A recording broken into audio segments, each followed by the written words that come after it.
Welcome. In this video, I'll show you how to fix this error on your computer where it says 0xc, multiple zeros, and 7b. Okay? If you find this video helpful, please leave a like and subscribe to the channel for more such tutorials. So first up, you gotta go to your search bar. Now type in Windows Features. Okay?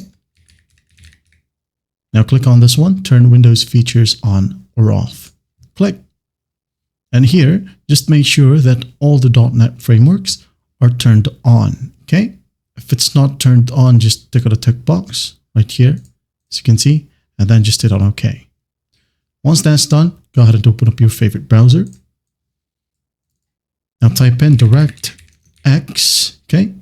Hit on enter, now go ahead and click on the first link, which is from Microsoft itself, okay? Click on it. Now in here, just go ahead and click on download. Download, save it wherever you want, save. Once done, open up the installer. There will be a pop-up. Just click on yes. Now in here, just hit on I accept, next, untick, next.